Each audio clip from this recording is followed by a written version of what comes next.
because they were no more subject of an empire, but they were citizens of free nation.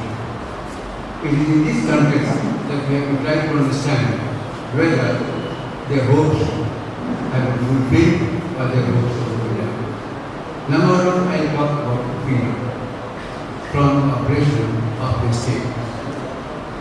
Obviously, you will expect that when India becomes free, the government of free India, especially the government of democratic India, will make sure that repressive laws were done away with.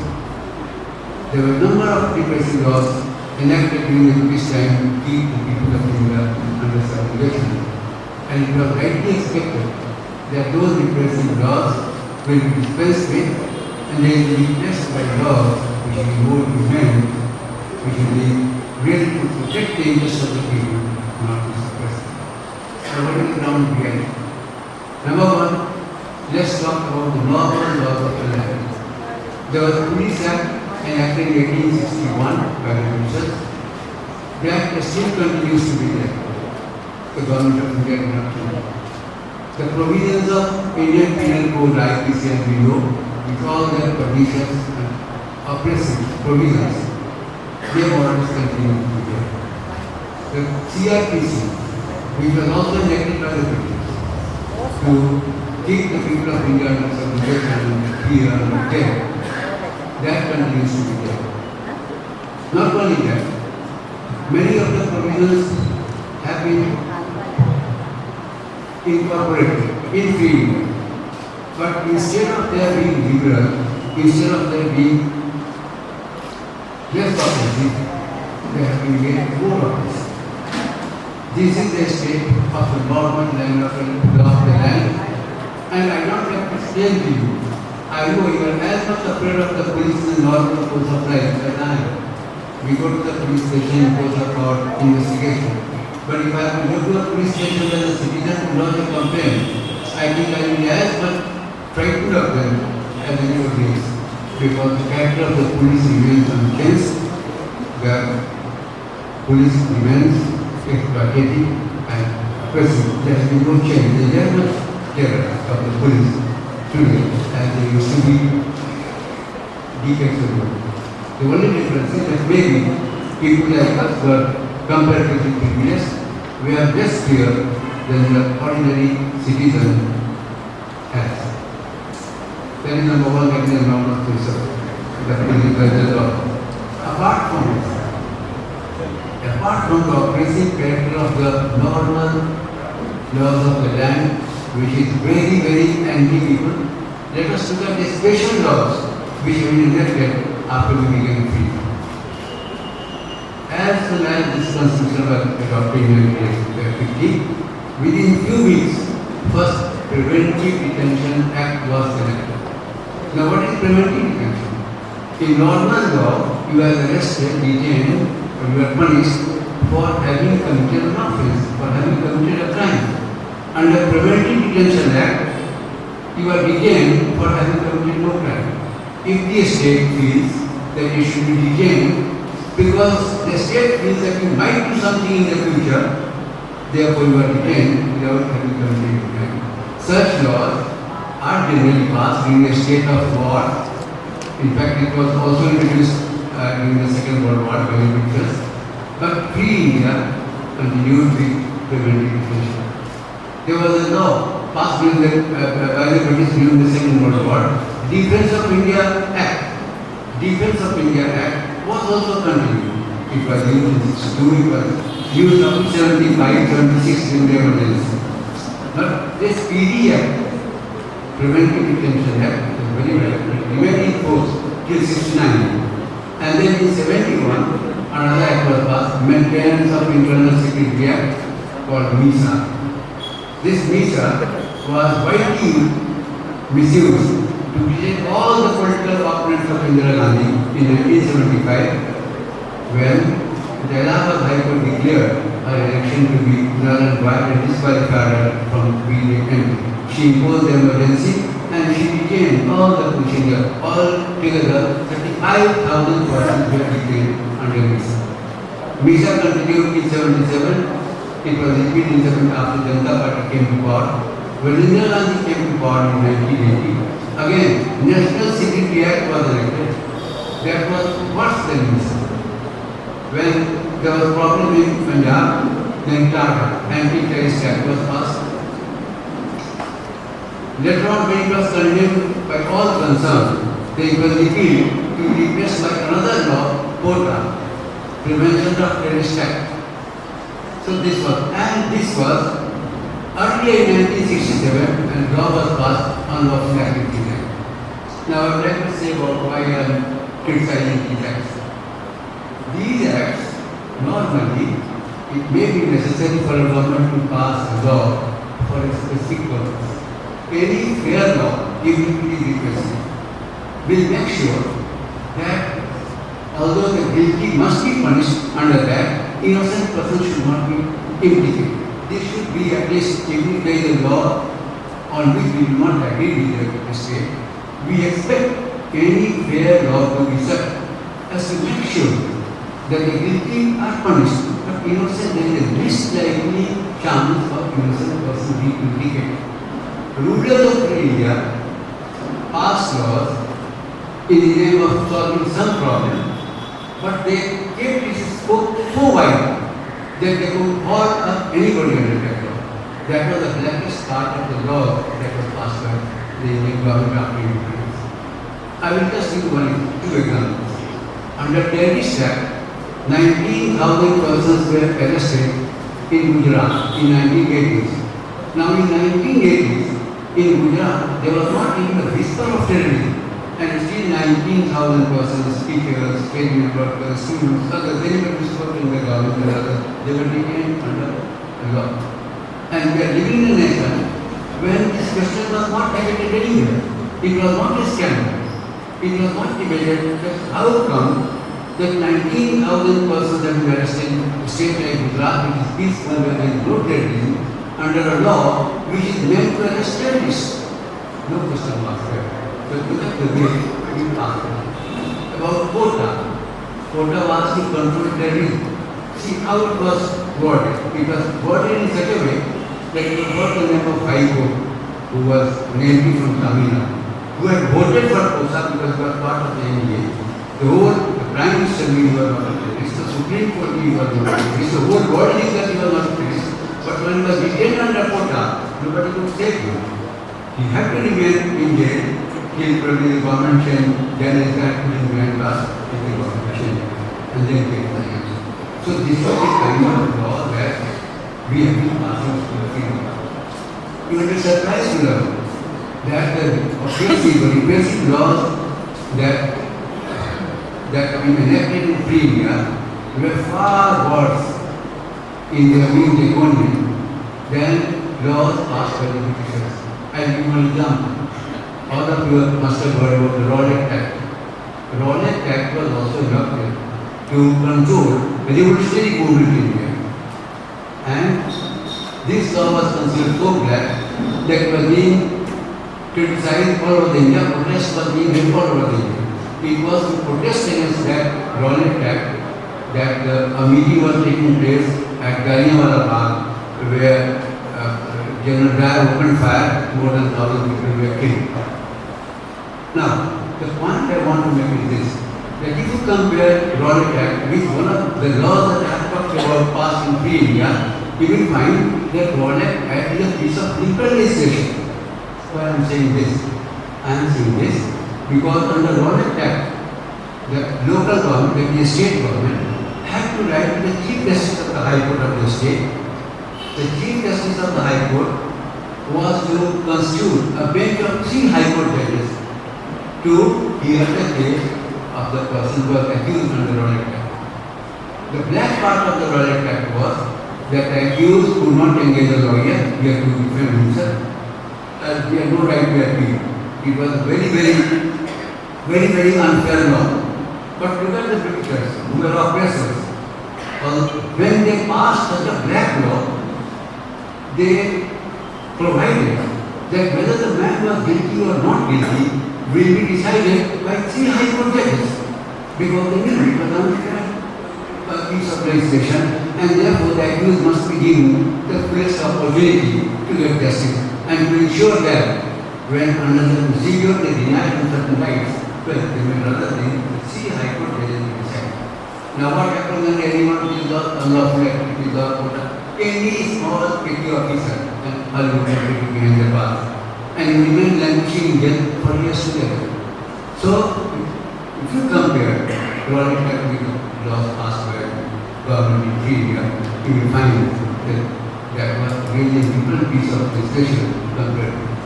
Now the question is, why is an independent country, why does a democracy need such repressive laws? It is understandable when a foreign power ruling over you needs repressive laws for two reasons. Number one, they have to make sure that people of the colony do not make efforts to overthrow the government. That is number one. And number two, they make laws to make sure that when they exploit the people, economically when they exploit the country and the people suffer, they do not rise in revolt. And to make sure that people do not rise in revolt, either because of the foreign rule or because of their exploitation, but they need repressive laws and they have repressive laws everybody knows. But the question should come to us. Why should an independent country, why should not only an independent country, which is a republic, which is a democratic system, why does that government need this kind of democracy? This is a question that we have to try to understand, to know what is the state of democracy in India. Why do you need it? You need it because in a democracy, by definition, they say that democracy is a government of the people, by the people, and for the people. If there is a government of the people, by the people, and it is also for the people, are the people mad that we fight against the government? When there is a government which is taking care of your interests, when there is a democratic government in the country taking care of the interests of the people of India, are the people of India mad that we fight? Why do they do it? They did precisely because although we have democratically elected government, in that sense they are a government of the people because they were elected by the people. They are a government by the people because ultimately people have elected them. But having been elected to power by the people, they are not for them. Being for the people means that they have to serve the interests of the largest number of people of the country. And it can serve the interests of the largest number of the people of this country, then people will have no demands against the government and there will be no need for repressive laws. But what happened in India? We have a government, elected government of the people, by the people, but it is not for the people. It is not for the people. In what sense is it not for the people? Rather than expressing my personal view, I go to the Constitution because if I express a personal view, well, it may be a matter of opinion. But if I give certain facts, if I refer to the Constitution, and if I give certain facts, in that case, there need be no dispute. When our Constitution was adopted, the directive principle of the state policy is a chapter in which it was clearly stated. At that time, it was said that India was not in a position to give everything that Indian people need.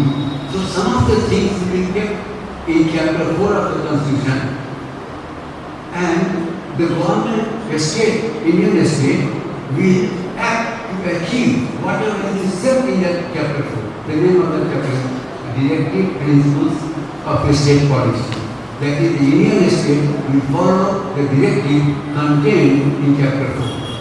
So that was the direction that was given to the Indian state, whichever party may come to power, they were enjoined to follow the directive principle, to the direction and the goal of the Constitution was set to serve the people.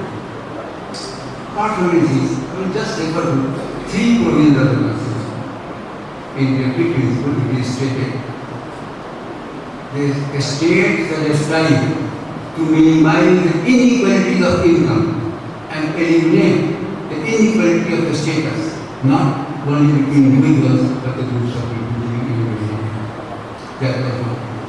Number two, The state will ensure that the economic system operates in such a way that there is no concentration of wealth in a few hands.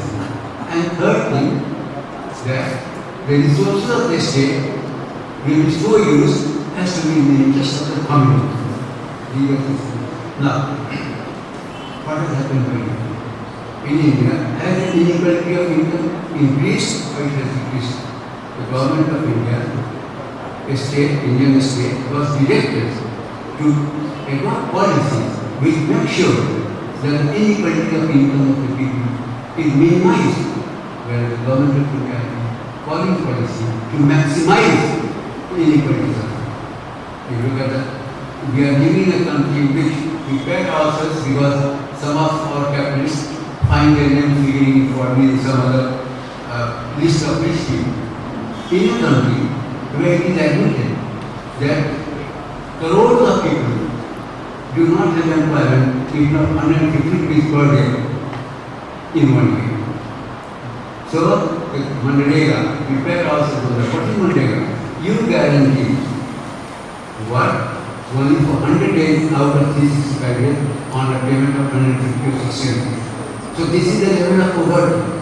You claim that a person can live on 27 rupees per day, and somebody who lives on 50 rupees per day is not poor. So this is the level of poverty. Whereas if you go to Ambani spends 37 lakhs per month on electricity bill of the management bill. So look at the amount of disparity that is there. So that is what is happening. The people have been betrayed, the constitution has been betrayed, and the Indian state has been using its power and the resources of the country for the benefit not of the people, for a handful of capitalists. So it is because of this concentration of wealth that is increasing.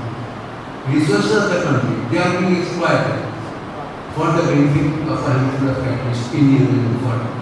Now in a country which is democracy, people have expectations from the government. They are told, they think that the government should work in their interest, whereas the government is working against their interest to serve the interest of the country. So in a way, we are talking about the future of democracy. Actually, we are living in an oligarchy of the issue. We are a country being ruled by a handful of rich people. We have a formal democracy. We have elections, we have a constitution. So formally we are a democracy. But essentially, the spirit of democracy is not there. We are in oligarchy. Because there can be no democracy where the state does not work in the interest of the largest number of people. So this is what is happening in India. We are living in India. The result is we are talking about the state of democracy. Indian democracy is very, very much immature. I ask you one question. Can you think of a nominated Prime Minister in Great Britain, United Kingdom? Can you think of a non-entity becoming the President of America? The Prime Minister is the leader of the nation. The President of America is the leader of the nation. A non-entity, proxy Prime Minister, proxy President is a sign that your democracy is probably gasping for breath, is emaciated, is dying. So this is the situation of your democracy. And things are likely to get worse. When you see so much of unrest, there is so much of unrest you can't imagine. We take notice only of that unrest which is violent. We talk only of violence. You also have to think of this. Why is there so much violence? Why is violence not everywhere? Why is violence, you see, today, the Maoists, they are more effective in certain areas. There are areas where there is maximum exploitation and there is no peace people. Just think of Chhattisgarh or Jharkhand or Odisha. What are the tribals fighting for? Do you think that they are red marks and do you think they are fighting for a classless society to create a society in which there will be no government, there will be no, they might not even have red mark. They are fighting for their survival. They find that this estate is not for them. This estate is against them. And then they find that nobody is for them. You are not for them, I am not for them. We take it is a tribal, this is not mine. There when the Maoists or anybody else comes and fight for them, side by side, then, well, they will come in. And they just give them calls. Everybody wants to be done. And there are no reason to do that. Just think about the situation. Displacement.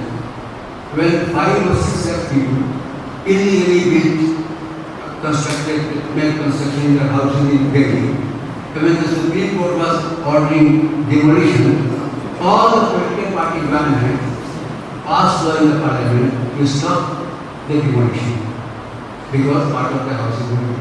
And what is happening now? Is anybody speaking for the tribals? They are being displaced. They have been living on their own lands traditionally. They are not living on the land of somebody else. They have not been occupying the land illegally. They are staying there for generations. And what is the situation? They are being displaced and nobody is for them. Big gangs and so that when people are displaced, nobody is for them. So when nobody is for them, when it's a question of survival, you do not think of violence and non-violence. Then you fight in whatever way. Now let me tell you that PUCL is strictly of the view that we support only the use of peaceful means. So when I am saying this, I am not supporting violence. I am explaining violence. That we cannot close ourselves. You cannot create a condition in which people have no way other than being violent and then condemn. You have to understand it. It's like saying that you have a disease, you don't want to see the cause, you don't want to radically treat the ailment, and you just want to do something else on the surface. That won't do. Another thing I think, that it is not my view. When you read the UN Declaration of Human Rights, there is a specific provision that human rights should be made available to the people so that finding no alternative to find relief for themselves under the law, they are not compelled to live. So the right to live has been accepted in the UN Declaration. You see, the background was, you know what Hitler did to the Jews. What to do against Hitler? You could not fight Hitler in any other way. There was no election, there was no scope for your opinion protest. So naturally the one very good fight Hitler was taking guns. So actually UN Declaration is about eliminating violence but in different way. Human rights, what human rights is all about? Human rights actually has two parts. Civil and political rights, in which we have freedom from oppression by the state, by the country.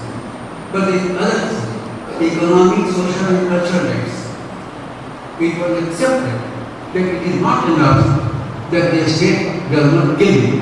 It is not enough that the state does not imprison you. It is not enough that the state does not torture you. It is not enough that the state does not stop you from speaking. It is also the responsibility of the state to make sure that you have a certain standard of living.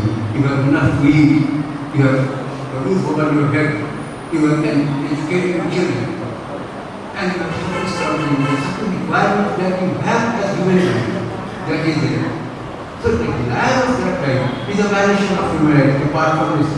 Because of extreme conditions, because the attack on life and liberty, we get engaged in about custodial violence, fake encounters, and wrong impressions created that human rights is just about being killed or not against killing in custody and being people. Human rights are to create a condition, a human condition of life in which everybody has an opportunity to develop himself to the fullest of his capacity so that there is so much of dissatisfaction against the arrangement that he has to take advance. When people take advance, they say, please stop. We are not able to practice. Have you thought of the people who are prepared to die? Unless a person is mentally diseased, nobody wants to die. Why do people die? Why? Just think of those who move around with bomb or tied to their body and they throw themselves up. Just think of the condition of mind of that person. We tell in the policeman that you want to have the right to kill without accountability. It's given to you. I'll be afraid of you because I'm afraid of death. I'll be afraid of the power that you have killed. But a man who is moving around with a bomb in his body will be afraid of the gun. He is not afraid of dying. He just wants that if he dies, 15 of you also die with him. That's all. So he said that there is only one way that you can stop violence. make that man love life, and make that man love life only when the condition of life is remained, is condition of life such that he will have his aspirations fulfilled, he has opportunities to develop himself. So that is what not only human rights about, that is what democracy is about. And that is the thing that Indian democracy is. Because of his health, he was not able to reach here. Otherwise, he would attend each and every meeting of PUCL. He is a great inspiration for us. I'm sorry you are all missing him today.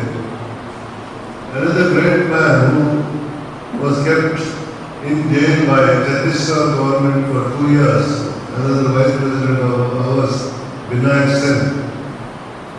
He was to come today, but he is held up at Vellore. But he will be there tomorrow and day after tomorrow. 15th, we are all busy in our conclave. 16th, he will be there. If any press people want to meet him, on 16th morning, that this can be arranged. Now, I would request our National Secretary, Dr. V. Suresh, to talk to you.